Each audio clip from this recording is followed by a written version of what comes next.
Hello, e-commerce fans, and welcome to 10-Minute Ecom, an AOV Lab podcast. Every episode, we break down a new and different tactic that can help you improve your e-commerce KPIs, key performance indicators. I'm your host, Andrew Figgins. I am an e-commerce professional. You may know me as the founder of AOV Lab, the former VP of Product Innovation at Scrubs & Beyond, or as the former Director of E-commerce Technology at Rural King. Today, I'm excited to be talking to Steve Winkler, an e-commerce colleague that is doing very interesting work in e-commerce. Anyway, Steve, what did you come on the show to share today with your e-commerce colleagues? Hi, I'm Steve Winkler, a recent alumnus of HP, and I'm based in Austin, Texas. One thing I've seen work in e-commerce is how simplification and standardization improve global customer experiences. Thank you, Steve. After the ad, we'll get right into the chat. Today's episode of 10-Minute Ecom is brought to you by shop.aovlab.com. It is a brand new store with fun apparel and gear, specifically for ecom professionals just like you and me. We've got high quality embroidered and printed t-shirts, hoodies, and hats that will spice up any Zoom call or in-person meeting with your team. If you lead a team, these products make for awesome gifts to celebrate hitting a conversion rate or average order value milestone. If you work in e-commerce, I think you'll not only find some humor in these products, but also a sense of pride for what you do every day. Again, the site is shop.aovlab.com. Head over right now and browse while you listen, unless you're driving. In that case, pull over. You've got to see and share these products. One last time, the website is shop.aovlab.com. And now, back to the show.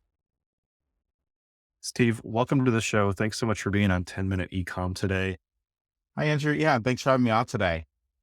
So I think about things mechanically. I like processes and systems. And as a marketer, an e-commerce professional, I'm many things, but at the core, I'm a problem solver. And when I began my last role at HP in 2019, one of the challenges I faced was to scale up a project to create global e-commerce content for dozens of new products in the category of products my marketing team managed. It's part of a bigger effort to improve overall user experience on the partner e-commerce universe that HP sold to. And this was done at a global scale, or the intent was to do this at a global scale, to also to reduce the burden and maybe some of the challenges that came up with creating that content more locally. And really to envision what the problem in part was. If you were a customer shopping some of our products, but really some of HP's products across different retailers, you'd have a different user experience based on who created the content for that site. Obviously not great. It's not that any of the content was inherently bad, but if you are cross-shopping multiple retailers and a very different experience, that isn't a great experience. So really the effort that my team was a part of, among many other teams, was to create this content at a global scale, at a standard that could be then modified locally, or I should say through a process modified so it could be used locally.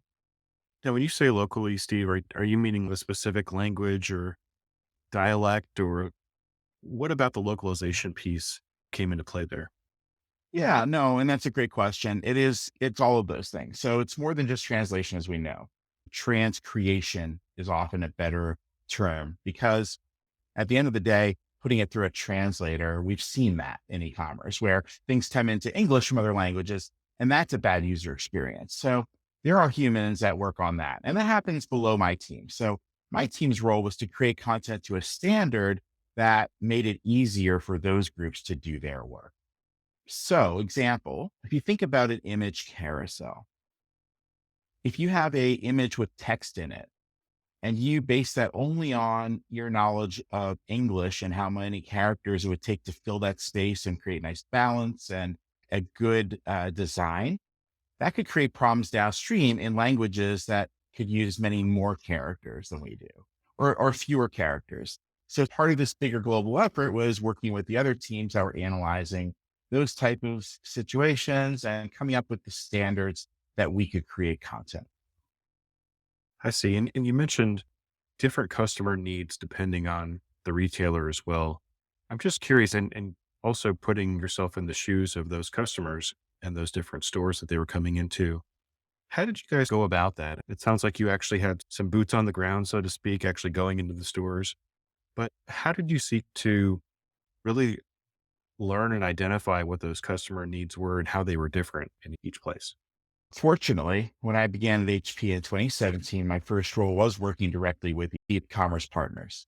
And there were things that were, I would say, somewhat universal in what we were able to see as issues across the partners. And one of them, again, was that issue of a consistent user experience. And that was caused by a few things. One, often the people who were creating that content with the partner were not e-commerce professionals and maybe weren't using all the right things in the right ways, but it was necessary for them to do so because there hadn't been a structured plan in place to do that type of work. Next was, of course, the variables that come in on the different content management systems and different style guides that each of those retailers have. But even though those retailers do have different style guides and content management systems, there are certain things that are universal on product detail pages. Things like product titles and image carousels and the key selling points, as well as all of that rich content you can create below the folds, which can be syndicated to that partner through other systems. So there were things that could be done. And my team's role in my most recent role at HP was to create that content in a way so that all of those downstream people that were creating those text-driven images had the right ingredients to do their work. And on the surface, that doesn't seem very complicated, but taking a page out of Stephen Covey's way of thinking, you begin with the end in mind. And additionally, my experience in e-commerce and marketing, it all came together. So when I took over that team, I tried first to dispel the concerns that were real about adding all these new different work streams. But the reality was a lot of the building blocks were in place. The talent was there. The team is smart. They're motivated. And honestly, once we got through the first few iterations, there were a few bumps and scrapes and bruises along the way. But overall, we hit our targets. We were in a position where we couldn't fail. Not that we couldn't fail. We weren't allowed to fail. So in putting all this together, Andrew, we learned that there are things that had been managed in a very ad hoc way that were burdensome as a result. Looking for ways to simplify the processes that go into creating things was really the magic that made all of this work. Without that type of thinking, I don't think we would have been able to achieve our goals. That makes sense, Steve. I wanted to ask you about some metrics. I have this like picture in my head of it being very difficult to get some metrics back to the team, putting in the standardification. I think I messed it up again. That word, putting in the standardization and the simplification.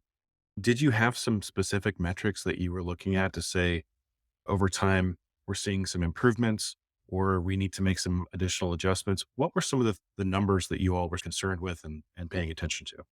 Sure.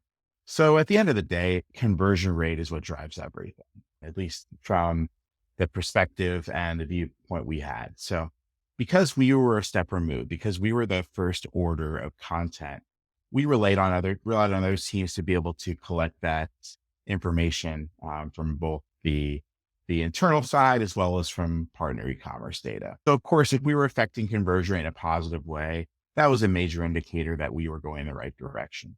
But for the real responsibility of my team, we had three things that we needed to adhere to achieve our goals, which were timeliness, quality, and consistency. And quality, right? That's a weird one because that's rather subjective. But from a qualitative perspective, we were able to look at this more objectively and say, okay, these things are there. We've done good quality work. And that also comes down to receiving less negative feedback from your stakeholders. You're always going to get feedback. You always hope it's positive, but it never is always positive. But it's how we process that feedback and have those conversations with our stakeholders, not just downstream that relied on that content, but all the people that we rely on upstream. So if you think about it, our role in product and NPI marketing was traditionally somewhat down the food chain of the product marketing process or the product development process. And one of the things that over time we got very good at was inserting ourselves earlier into those conversations so that we had more of an understanding, a deeper tie to perhaps some of the facts and data that might have come later in the process.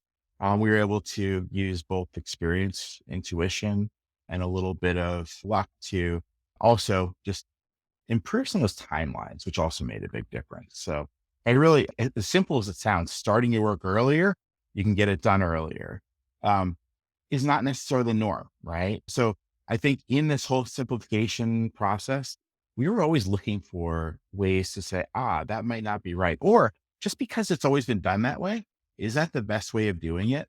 So we had a lot of conversations and we went back and forth on a number of things. And in order to be able to simplify, you also need to be somewhat judicious and say, is that really necessary? Give you an example.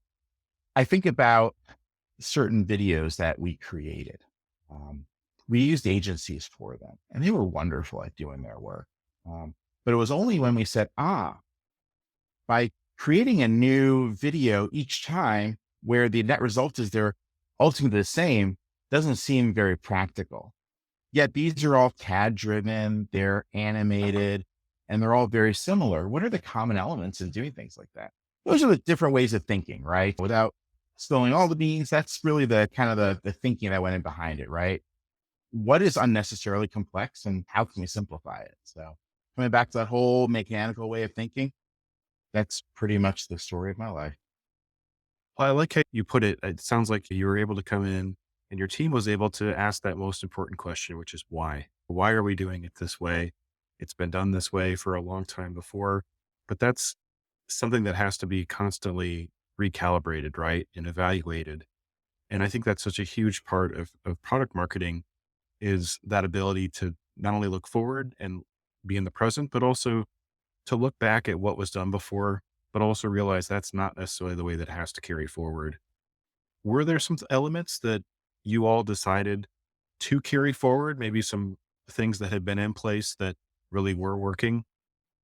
Oh, absolutely. Listen, everything in life is iterative and business is no different. The great thing about big companies is that they're often like slow moving ships, right? There's very little you can do to change the overall direction, or you need to just anticipate that turn many miles ahead of where it's going to happen. And I think even in the work that we did, it was more right than wrong, right? I have huge respect for all of my predecessors because in the worlds that they worked in, they all did phenomenal jobs.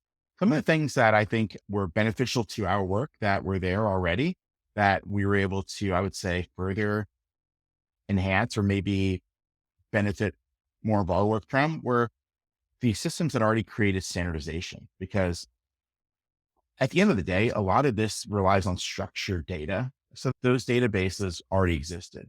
But in using those existing databases, we still had ongoing conversations about which containers were the right ones or how to link certain data from certain containers to certain things. Yeah, it's an ongoing process, but more or less, the framework is usually there and hopefully it's there in an established company. Huge benefit of working at a company that's been around for 80 plus years is there are a lot of great things already in place. Absolutely. I wanted to ask you, Steve, HP, obviously, a huge company.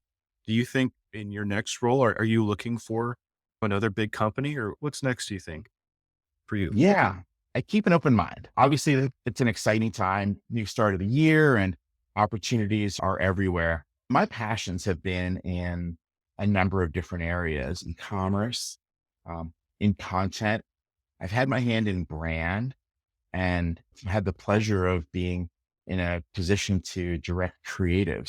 I'm a pretty fluid marketer. And I think what's important to me and where I go next are the goals and the values of that company. One thing I really admire deeply about a company like HP is it really lives its values. And I think it's probably more rare than it is not, or for companies to really be like that. I think at the end of the day, I think there's a opportunity. I think there's a lot for all of us to look forward to in e-commerce and marketing. And of course, AI has been the term that has, I would say, become part of every conversation over the last year.